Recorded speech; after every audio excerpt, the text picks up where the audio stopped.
Written by MidnightPaper. After the second paper arrived on Wednesday, I decided to keep a close watch on it. I tried taking more pictures, but it seems that trying to take that first one ruined my cell phone camera. I'm currently looking into getting it fixed. I set the MidnightPaper down on a work table and stared, watching it for any slight change. Hours passed. My eyes grew heavy. Exhaustion seemed to settle into every cell of my body, heavy as lead. It was 5 a.m. on Thursday morning when I started to see it. There were wisps of black smoke rising from the black pages. I leaned closer, covering my nose and mouth with a face mask to avoid inhaling the smoke. It seemed like the black paper itself was burning up, but there was no fire. The pages were just beginning to curl up and float away, disintegrating into fine smoke before my very eyes. My phone rang. It was work. I ignored it. I had to keep looking. By noon, the cover page was gone. The pages beneath it were already curling up too. By midnight on Thursday, it was gone. One day. The paper had stuck around for 24 hours, then disintegrated. Suddenly, I was very glad to have taken that picture. Broken cell phone camera be damned.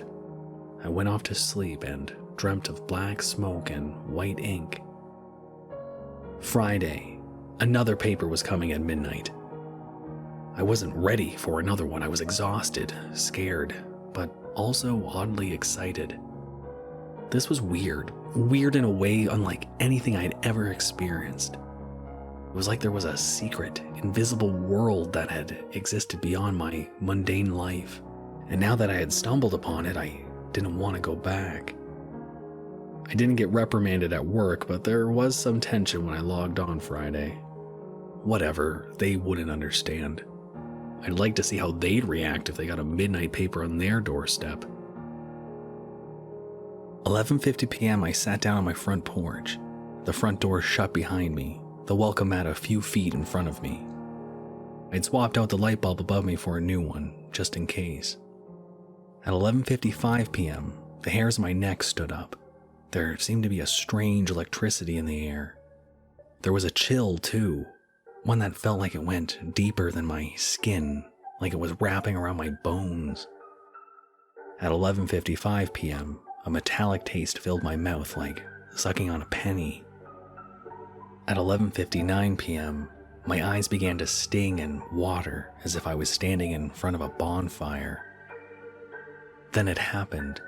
The light bulb didn't flicker, it just shut off abruptly. I was ready, my phone was in my hand.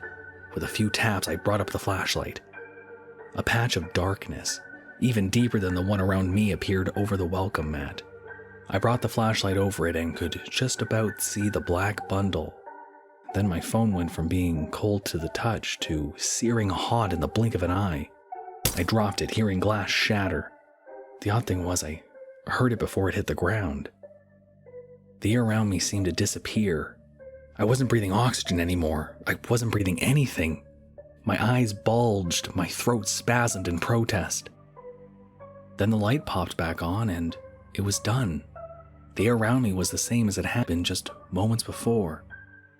I coughed, my lungs screaming for oxygen.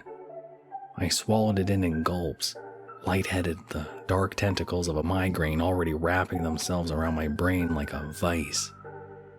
I pushed through it. I needed to see if the paper was there. I needed to know if my interference had caused it to be taken away. I sighed. It was there. The same black bundle tied with the same black twine. I brought it to my dad's study, used the knife to cut the twine, and unfurled the rolled up papers. Again, it was one article, but it was longer this time. This is what was printed on the black pages. The new kid, jailed teacher tells bizarre tale. Former English teacher Mark Bailey, found guilty of murder last winter, sat in the visitation room of a maximum security prison. He looked gaunt, pale, and haunted.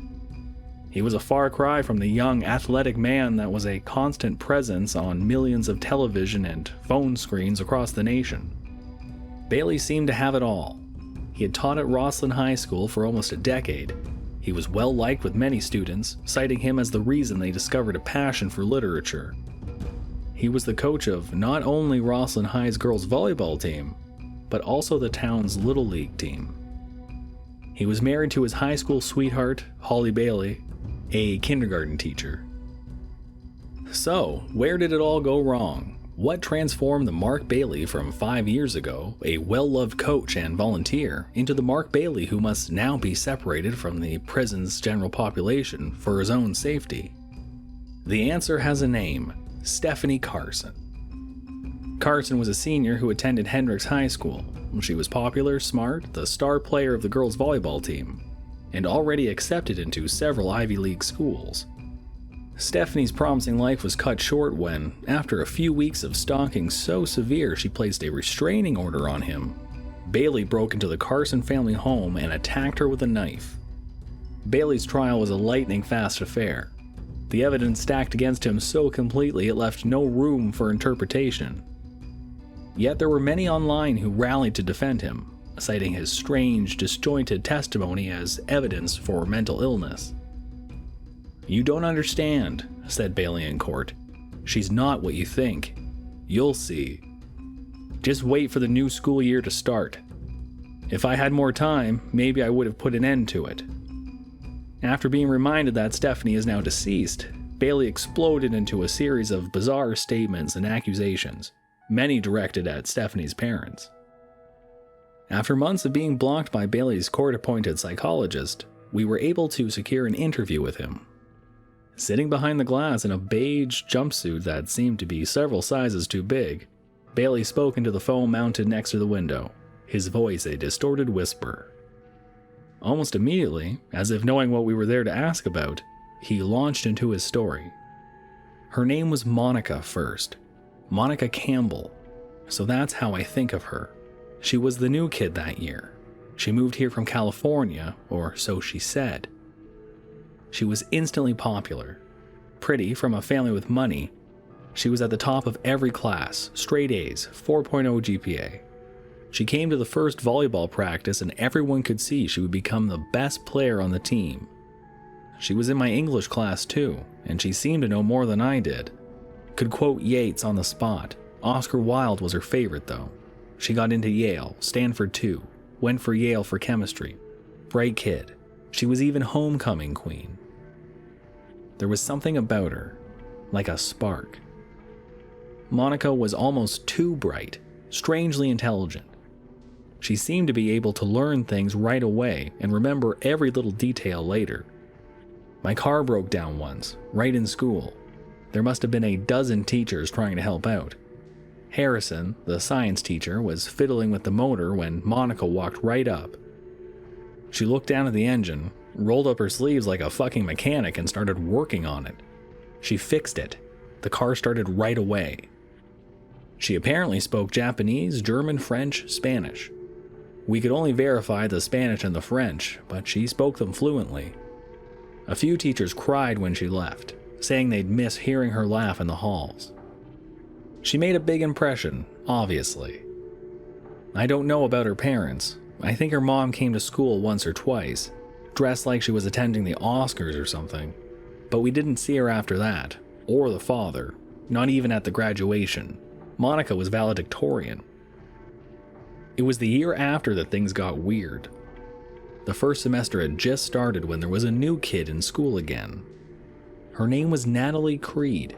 She moved here from California. She was instantly popular, pretty from a family with a lot of money. She was at the top of every class, straight A's, 4.0 GPA. She came to the first volleyball practice and everyone could see she would become the best player on the team. She was in my English class too, and she knew more than I did. Could quote Shakespeare on the spot. Emily Dickinson was her favorite, and she looked just like Monica. Everyone asked her if she was related to her, but there were rumors. Maybe she was a cousin or a lost sibling. Her parents didn't come to school either. She was valedictorian, the homecoming queen too. She got into Harvard and NYU, went to Harvard for chemistry. It was weird, everyone said so, but they seemed to forget right away. I was the only one who kept saying how strange it was. That made them look at me like I was crazy, or worse, so I let it slide. The year after that, we were at a volleyball game at a different school, and there she was again. Her name wasn't Monica or Natalie anymore, it was Jennifer Cook. She was the best player on the team, better by far than anyone on ours. I knew something was wrong, but even asking about her made people look at me like I was sick. There are enough stories about teachers becoming obsessed with one of their students for all the wrong reasons. But it wasn't like that with me. She looked the same, she acted the same, and she always went off to study chemistry. So, I followed her home. And the house was one of the biggest in town, and we're in Long Island. It wasn't Monica's house, but damn well could have been. Then I saw her, the mom. Monica's mom. I knew something was wrong, but when I told my wife, she told me I was losing it. That I couldn't follow anyone home, let alone a high school student. I was a teacher, for God's sake. The year ended. When the new year started up, I went looking for her. I went to every school in the area, and I found her. Her name was now Stephanie Carson. She looked the same as Jennifer Cook, the same as Natalie Creed, the same as Monica Campbell. It wasn't just her looks. She sounded like her, moved like her, played volleyball like her. I followed her home again. It was a different house, but the same tax bracket. I waited till nightfall, then snuck in. A window was wide open. There weren't any family photos on the walls, just art. The house was fully furnished, not a fake house or anything. They must have been moving for real. Nobody was home yet, so I looked everywhere. I had to find an explanation.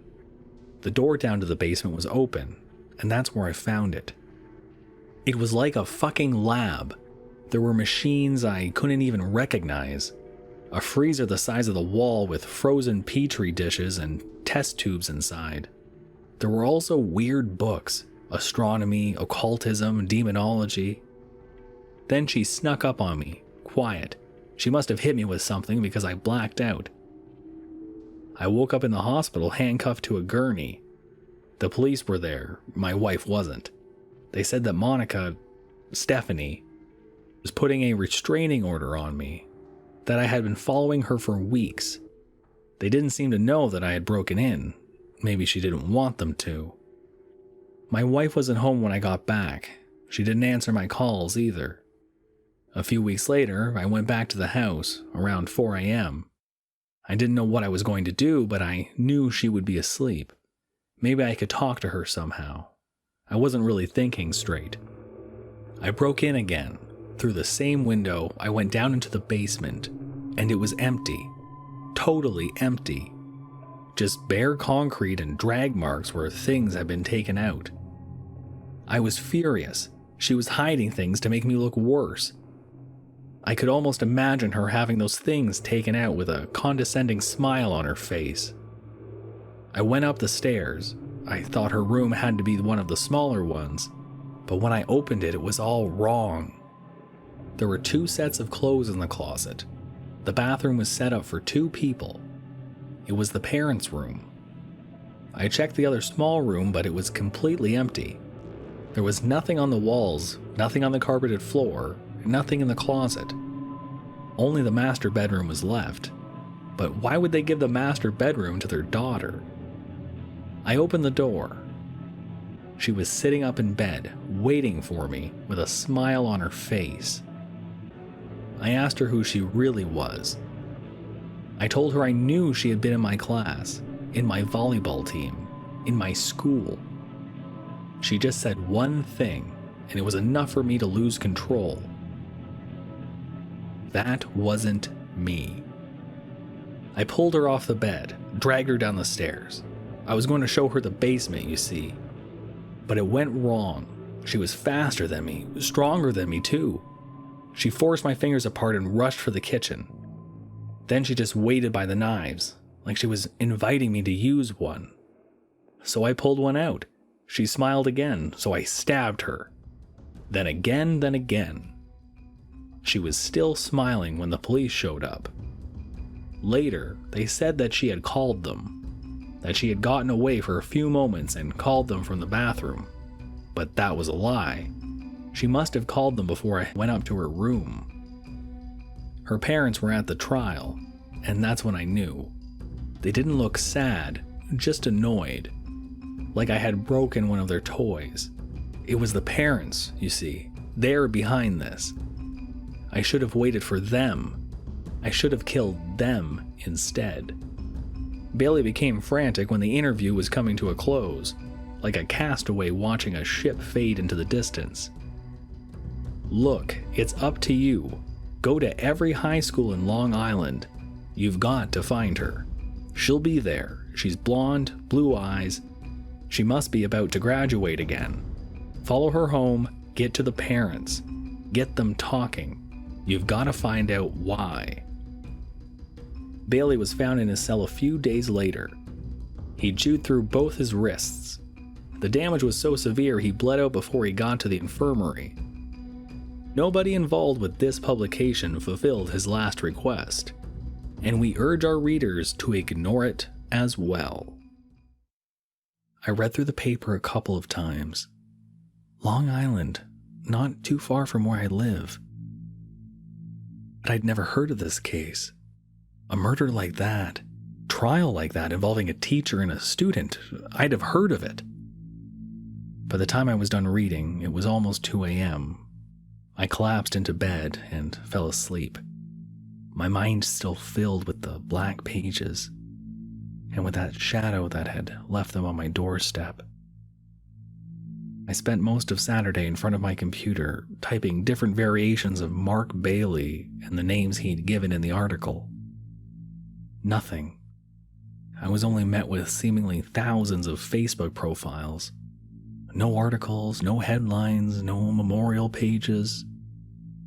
Yesterday, I turned my attention toward the first 2 articles, finding only medical ads and urban legend games.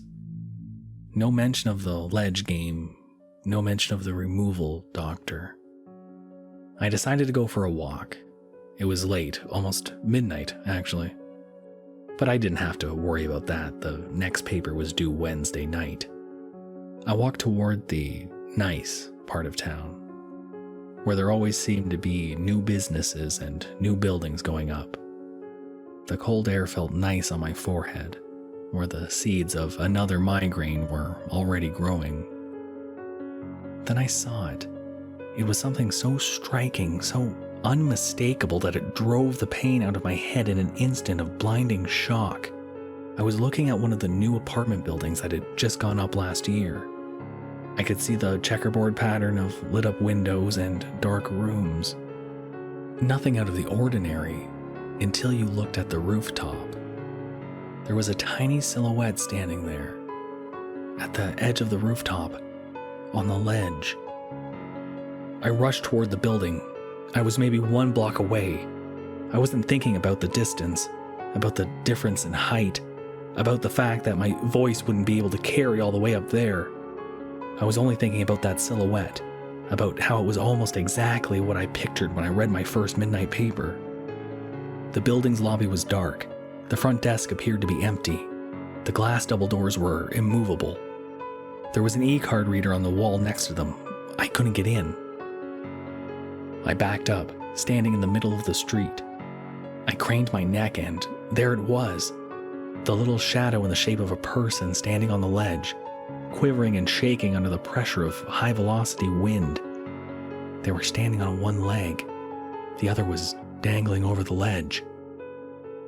I started to shout, but the sound died in my throat, because the person was already a blur.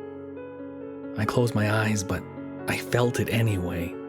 Felt it more than heard it. It wasn't just a bang, it wasn't just a crack. It was something you feel in your bones. Something that stabs you in the stomach and scoops all the feeling out of your legs. When I opened my eyes, I couldn't bring myself to look at the body. I just watched the red rivulets snake their way into the gutter. The ledge game. It was real. It was real now. Hello friends, Baron here. Have you received an intriguing inverse newspaper on your doorstep recently? Did it happen to arrive right at midnight? Well, perhaps you should share your experience at r/MidnightPaper. You might just learn something that will get you out alive.